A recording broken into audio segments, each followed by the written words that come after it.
Hello, beautiful people, and welcome to our humble abode, the Thunderdome, on this championship weekend eve, Thursday, January 22nd, 2026. This program starts, and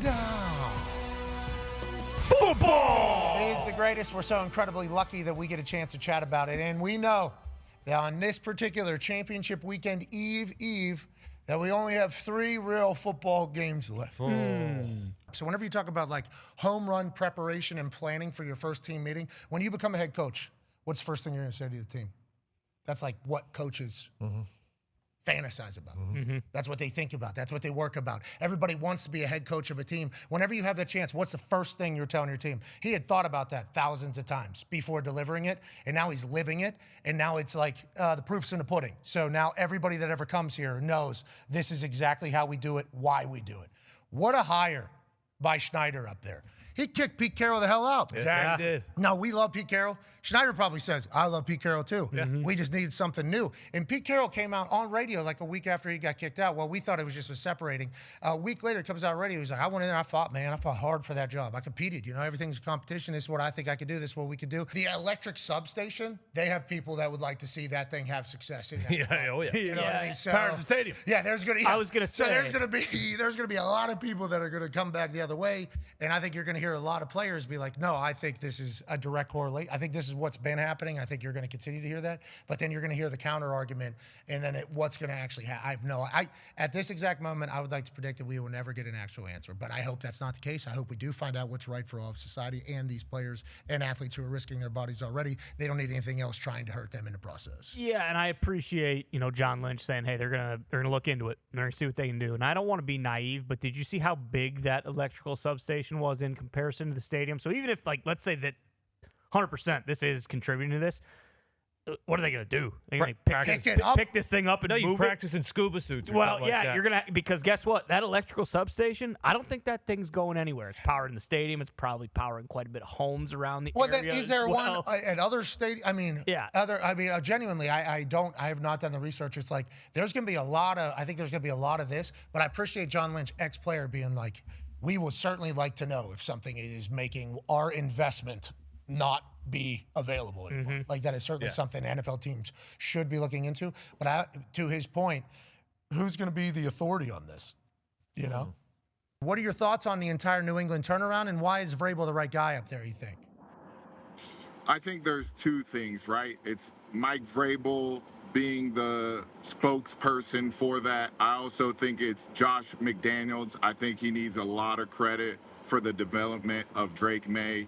I mean, he's been in MVP's talks, so just him elevating Drake May to an elite level of playing football, passing the football, and then he's got this belief, Mike Vrabel does, of that he's the best coach, which you could argue he is this year, but he has the belief of that with his players, the belief that he makes every player think they're a star player.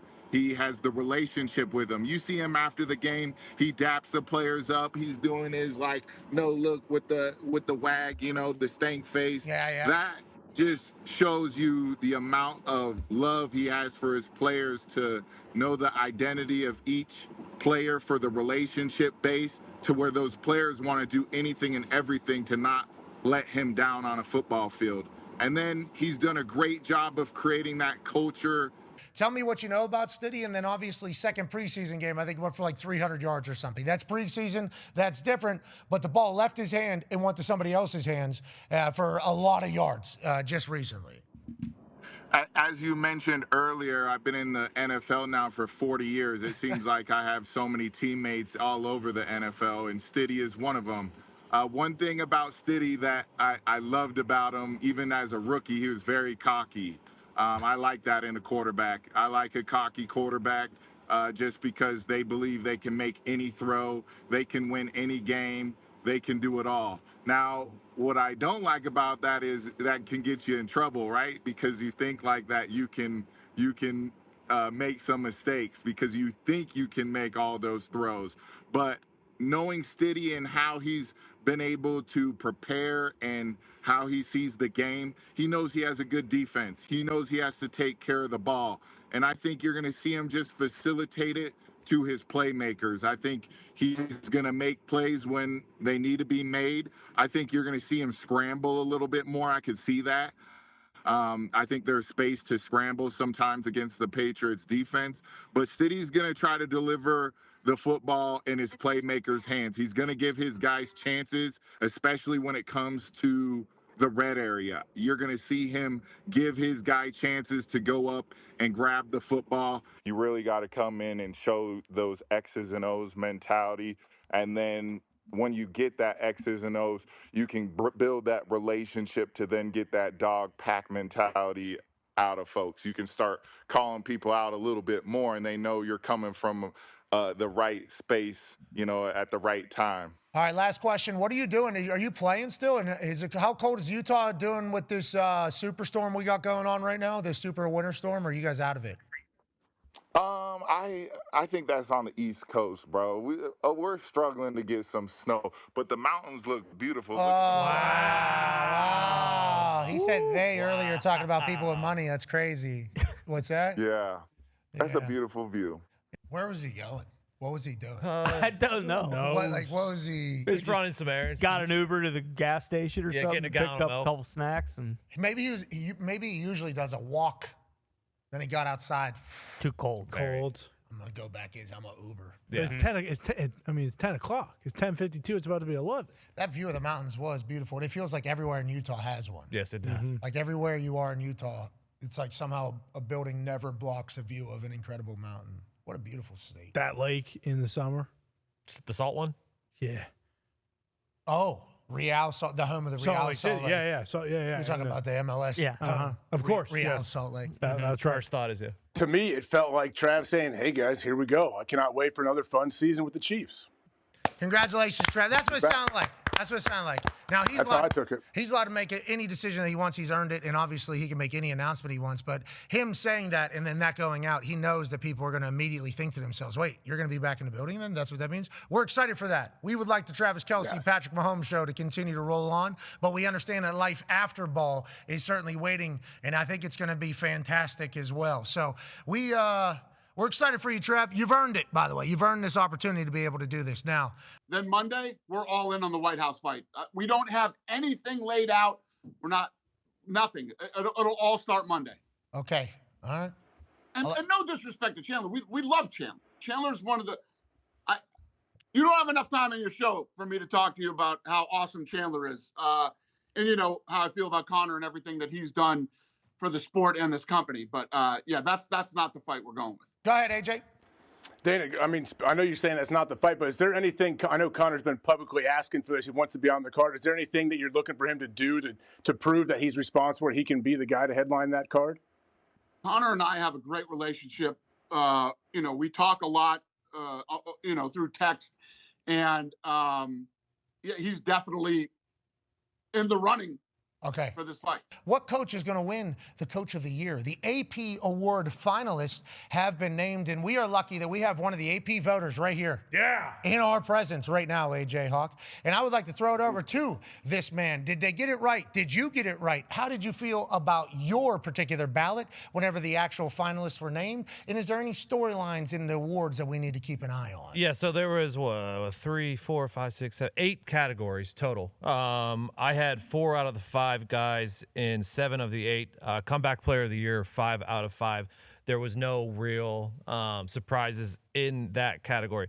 I think one of the main things that we were talking about, and like mainly Connor and I were talking about when we first got in here and saw these, was Offensive Player of the Year, because Drake May is one of the Offensive Player of the Year finalists.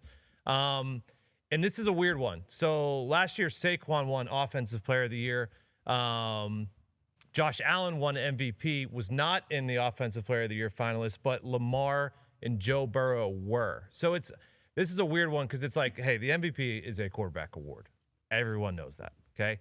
That's kind of what it is now. So do you put Do you vote a quarterback in your offensive player of the year finalist? That's the biggest question. That's kind of the Well, biggest. if you're doing that, that means you're voting Stafford MVP. Correct. Yes. Bingo. So last year, a lot of people had Lamar offensive player of the year because they had Josh Allen as the MVP. And what they said was, it's such a good season. Yeah. You got to win something, but more votes are going to the MVP for Stafford. This would indicate probably that Stafford is the MVP and that Drake might have accrued enough votes to potentially get the offensive player of the year. Potentially, because I remember last year you're going, so wait, there's a world where Saquon doesn't win anything, which he did. He did end up winning the offensive player of the year, but Lamar didn't.